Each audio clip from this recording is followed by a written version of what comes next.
Hello friends, welcome back to my channel. My name is Ankur Mehta. They call him OG, यानी कि Ojas Gambheera, Pawan Kalyan, Sujeeth, Emraan Hashmi, Thaman, Prakash Raj and Arjun Das सितारों से सजी हुई फिल्म ओजी देखकर आया हूं, वो भी ओरिजिनल लैंग्वेज के अंदर। दिल्ली एनसीआर और मेट्रो सिटीज के अंदर रात के शोज थे, वही शो देखकर आया हूं, वो भी तेलुगु ऑडियंस के साथ। 10 से 20% जनता जो है हिंदी वाली थी, पर थिएटर पूरी तरीके से खचाखच भरा हुआ था। जब ऐसी फैन सर्विस वाली फिल्म आप फैंस के साथ देखते हो ना, तो कसम से कह रहा हूं, आधी से ज्यादा डायलॉग तो आप तक पहुंचते ही नहीं है, पर मजा आपका दोगुना हो जाता है। क्या और सही में ये फिल्म आपको देखनी चाहिए, नहीं देखनी चाहिए, आपका पैसा वसूल होगा या नहीं होगा? देखो, दो तरीके के डायरेक्टर्स होते हैं। एक जो जेन्युइन फिल्म बनाते हैं, वो नहीं देखते कि उनके पास जो स्टार है वह उसका फैन है या नहीं है, और एक होता है भाई पूरी तरीके से समर्पित कर देता है अपने एक्टर को, उसको कहते हैं फैन बॉय मूवमेंट। दो फिल्में आई थी, एक कुली, लोकेश कनकराज ने रजनीकांत सर को कैसे प्रेजेंट किया था, उसका रिजल्ट आपके सामने है। एक और मूवी आई थी अजीत की, वो पूरी तरीके से फैन सर्विस के ऊपर डिपेंड थी, पर उसने बॉक्स ऑफिस में बहुत तगड़ा धमाका किया था। मैत्री मूवीज की थी। तो ये कौन सी कैटेगरी में आती है? देखो, अगर मैं जॉनर की बात करूं तो जॉनर है इसका क्राइम ड्रामा।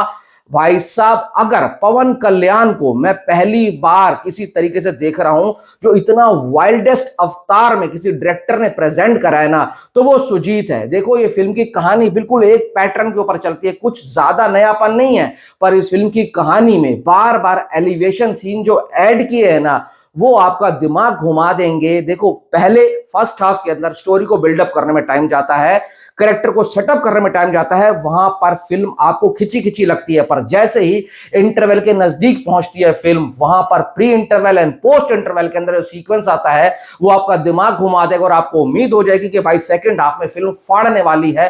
ओमी की एंट्री होती है, यानी कि इमरान हाशमी की स्टाइल, स्वैग और एक खतरनाक लुक के साथ आते हैं स्क्रीन के ऊपर। उस तरीके से आते हैं कि कहीं कहीं पर ऐसा लगता है ये बंदा पवन कल्याण के ऊपर भारी पड़ने वाला है, यानी कि ओजी के ऊपर भारी पड़ने वाला है। जो फिल्म का डायरेक्टर ही मेन लीड एक्टर का भाई फैन हो, उसको पूरी तरीके से समर्पित कर दिया हो, तो भाई कैसे हो सकता है? इस फिल्म की जान है इस फिल्म के अंदर भाई साहब एक्शन, कोरियोग्राफी, थमन का म्यूजिक, और बार बार थोड़े थोड़े टाइम के बाद एलिवेशन सीन्स आते हैं, और एलिवेशन सीन्स ऐसे हैं कि आपको लगेगा कि किसी छोटी मोटी फिल्म का तो ये क्लाइमैक्स हो सकता है। ऐसे लगता है अब क्लाइमैक्स होगा, अब क्लाइमैक्स होगा, अब क्लाइमैक्स होगा। इतने ज्यादा बड़े बड़े एक्शन ब्लॉक्स डाले हैं और बहुत खून खराबा है, और थमन का माइंड पंपिंग बीजीएम सीन्स को वहां लेकर जाता है जहां आप सीट पर खड़े होकर ताली बजाएंगे, सीटी बजाएंगे। कसम से कह रहा हूं, फैंस पागल हो गए थे।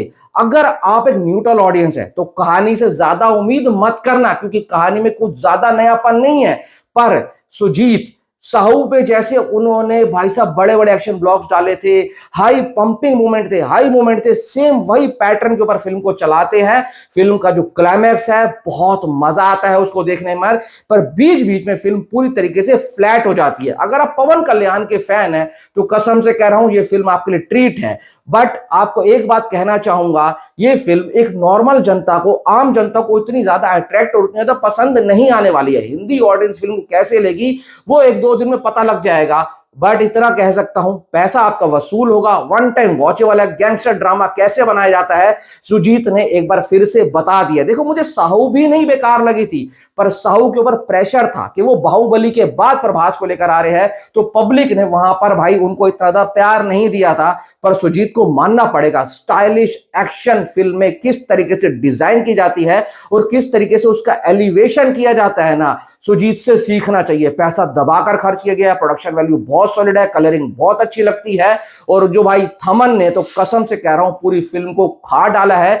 इस फिल्म को तीन बंदों के ऊपर भाई साहब रिलाय कर सकते हो, एक थमन, दूसरा सुजीत, तीसरा पवन कल्याण। पवन कल्याण का जो ऑरा, जिस तरीके से उनको प्रेजेंट करा है, जो स्टाइलिश अवतार में उनको लेकर आए हैं, बेल बॉटम पैंट पहन कर जो हाथ में तलवार उठाते हैं और जब वो मारकाट मचाते हैं स्क्रीन के ऊपर, तो आपको मजा आ जाएगा। इस फिल्म को मैं रेटिंग देना चाहूंगा 3 स्टार, पर 0.25 और ऐड करना चाहूंगा मैं सुजीत के लिए कि उन्होंने अपने गुरु को, अपने आइडल को बहुत अच्छे तरीके से प्रेजेंट करा है, पर कहीं कहीं पर ऐसा लगता है कि बहुत हो गया, अब खत्म कर दो, और थोड़ा सा स्टोरी लाइन के ऊपर भी ध्यान दे दिया होता तो ये एक प्रॉपर मास फिल्म बनकर निकलती। अभी हम इसको कह सकते हैं ये पवन कल्याण के लिए स्पेशल फिल्म को डिजाइन किया गया है और स्पेशली उन्हीं के लिए बनाया गया है। अगर आप इस तरीके की फिल्मों के फैन हैं तो जाकर दे सकते हो, नहीं तो घर बैठ जाओ। Thanks for watching.